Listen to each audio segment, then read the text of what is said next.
स्वागत है आपका।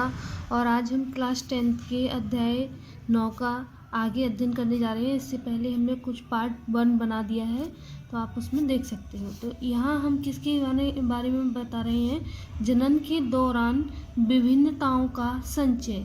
जनन होता है तो उसमें विभिन्नताओं का किस प्रकार संचय होता है। तो आप देख सकते हो, इससे पहले हम डिस्कस कर चुके हैं विभिन्नताओं के बारे में। विभिन्नता कितने प्रकार की होती हैं? 2 प्रकार की होती हैं विभिन्नताएं। तो यहाँ पर हमने जो सेल के बारे में बताया था, तो कौन सी शारीरिक कोशिकाएं विभिन्नताएं होती हैं, और जननिक कोशिकाओं में भी विभिन्नता देखने को मिलती है। अब हम यहाँ पे ये हमने किसकी बात की थी? कोशिका की बात की थी। तो आपने देख लिया होगा इसमें दोनों में क्या क्या डिफरेंस है। अब हम इसके आगे देखेंगे जनन के द्वारा। आपने देखा होगा जो रिप्रोडक्शन होता है, जनन मतलब रिप्रोडक्शन कौन सा होता है? एक तो अलैंगिक होता है, एक लैंगिक होता है, जिसको हम इंग्लिश में सेक्सुअल रिप्रोडक्शन बोलते हैं, और हिंदी में इसको असेक्सुअल, इसको सेक्सुअल रिप्रोडक्शन बोलते हैं। अब देखो, जो विभिन्नताएं होती मतलब जो विभिन्नता दोनों में देखने को मिलती है, सेक्सुअल में असेक्सुअल में। अब जो लैंगिक जनन होता है उसमें विभिन्नताएं कम होती हैं, और जो अलैंगिक जनन में विभिन्नताएं कम होती हैं। लेकिन लैंगिक जनन में विभिन्नताएं बहुत ज़्यादा देखने को मिलती हैं। हम कहें यहाँ पर कि हमें यहाँ पर बहुत ही न के बराबर देखने को मिलेंगी, लेकिन कुछ कंडीशन होती है जिसमें विभिन्नताएं अलैंगिक जनन में देखने को मिल जाएंगी। जैसे डीएनए प्रकृति के समय जो प्रतिकृति होती है ना डीएनए की, उसके समय जो न्यून त्रुटियां होती हैं, मतलब थोड़ी बहुत जो त्रुटियां होती हैं, उनके कारण हमें यहाँ पे विभिन्नताएं देखने को मिल जाएंगी। लेकिन लैंगिक जनन में हमें ज़्यादातर विभिन्नताएं देखने को मिलेंगी। ये अगर क्वेश्चन पूछा जाए कि कौन से जनन में यानी कि रिप्रोडक्शन में किस प्रकार की विभिन्नताएं सब में किस में ज़्यादा देखने को मिलती हैं, तो लैंगिक जनन में ज़्यादा देखने को मिलती हैं। विभिन्नताएं अपेक्षाकृत अधिक किस में देखने को मिलेंगी? हमें लैंगिक जनन में ही देखने को मिलती हैं। कुछ विभिन्नताएं देखो हमें लैंगिक जनन में कैसे मिलती हैं, जैसे कि जो क्रॉस संकरण के द्वारा गुणसूत्रों के वियोजन के द्वारा हमको देखने को मिलती हैं। जो क्रॉस संकर होता के द्वारा गुणसूत्र क्रोमोसोम के वियोजन के द्वारा हमें देखने को मिलती हैं। म्यूटेशन यानी उत्परिवर्तन के समय हमें क्या देखने को मिलती है? लैंगिक जनन में जो विभिन्नताएं देखने को मिलती हैं, तो उत्परिवर्तन के समय हमें देखने को मिलती हैं। और गुणसूत्रों में जो वियोजन होता है तो वहाँ देखने को मिलती है। मान के चलो जो गुणसूत्रों की संख्या मनुष्यों में कितनी होती है, तो अगर हम पूरे गुणसूत्रों की संख्या बोले तो 40 होती है, लेकिन जोड़े में देखा जाए तो मनुष्य में 23 गुणसूत्र जोड़े के होते हैं। तो अगर किसी का क्रॉस कराया जाए, यानी कि एक नर का एक मादा का तो क्रॉस कराया जाए, तो उनमें 40 गुणसूत्र होते हैं। तो वो पूरे नहीं, उसकी संतति में पूरे नहीं आएंगे, आधे आधे आएंगे। तो अगर पूरे आ जाएंगे तो उनमें क्या एक साथ, यानी कि 40 का हम दोगुना कर दें तो 92 ज़्यादा हो जाएगा, यानी कि विकृति पैदा हो जाएगी। तो जब 23 और 23 यानी कि जब भी कोई नई संतति या नई संतान बनती है, तो माता से 23 और पिता से भी 23 जब मिलके 40 हो जाती हैं। लेकिन यहाँ इनमें अगर कुछ देखने को मिले अंतर, तो हमें किस प्रकार की उनमें विभिन्नताएं देखने को मिलती हैं। अब हम विभिन्नता के लाभ देखते हैं कि विविधता से क्या लाभ होते हैं। तो विविधता के आधार पर विभिन्नताएं जीवों को विभिन्न प्रकार के लाभ हो सकते हैं, यानी कि विभिन्नताओं से जीवों को विभिन्न प्रकार के लाभ हो सकते हैं। इसको ऐसे देखना, जैसे ऊष्मता, जो बुक में पहले ही इसको मेंशन करके रखा है, जो ऊष्मता को सहन करने की क्षमता वाले जो जीवाणु होते हैं, वो जीवाणु जैसे अधिक गर्मी से उन्हें बचे रहने की संभावना होती है। जैसे कि कोई जीवाणु होते हैं जिनमें ऊष्मता यानी कि वो ज़्यादा से ज़्यादा टेम्परेचर को सहने की जो शक्ति होती है, वो कितनी भी गर्मी हो, और वो अपना क्या है शरीर को उसी प्रकार से अनुकूलित कर लेते हैं। तो ये विविधताएं किस में किन जीवों को फ़ायदा होता है, यानी कि वो जीव जो किसी भी प्रकार के समय टेम्परेचर को सहन कर लेते हैं। तो विविधताओं का लाभ उन जीवों में देखने को मिलता है। अब देखो, हमने देखा था जो विभिन्नताएं होती हैं वो पर्यावरणीय भी होती हैं।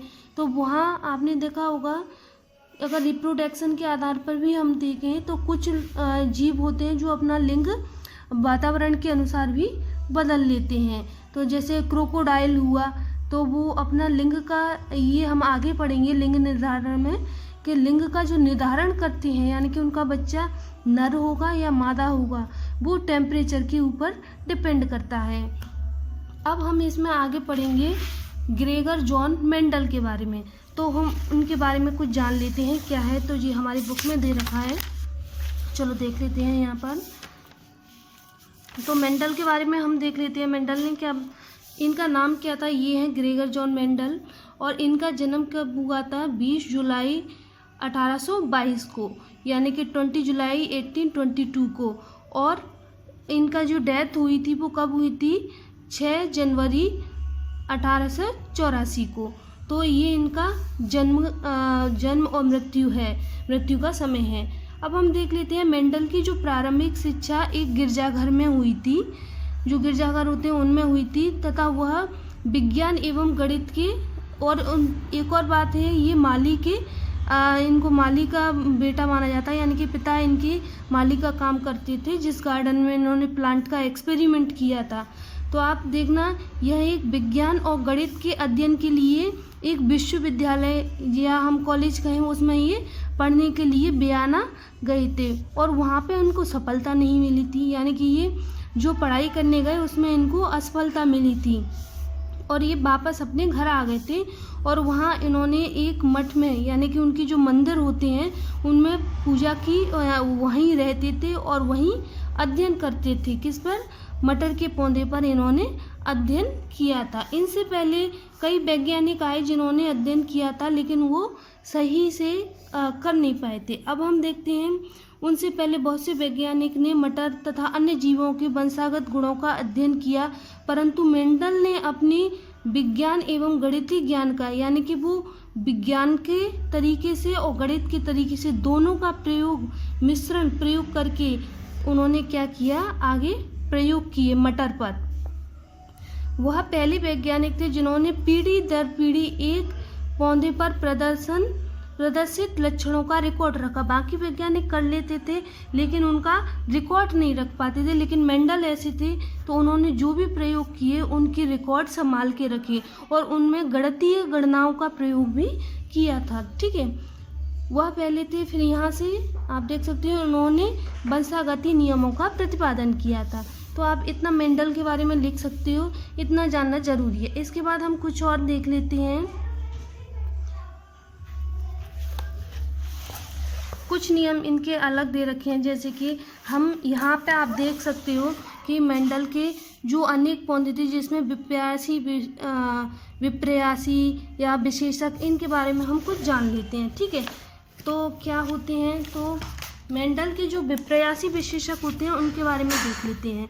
तो जो लक्षण हैं, और ये क्या है, प्रभावी विशेषक, अप्रभावी। प्रभावी क्या है, जो अपनी प्रभावता दिखाता है उसको प्रभावी कहते हैं। मतलब कोई जीव अपनी पहचान पहले छोड़े या उसकी छाप छोड़ता है वो प्रभावी होता है, और जिसके लक्षण दब जाते हैं वो अप्रभावी होता है। तो देखो मेंडल ने विप्रयासी विशेषक दिए थे, वो कौन कौन से थे, तो बीज का आकार दिया था, 7 जोड़ी विप्रयासी विशेषक दिए थे। अगर आपसे क्वेश्चन पूछा जाए मेंडल ने कितने विशेषक दिए थे, 7 जोड़ी।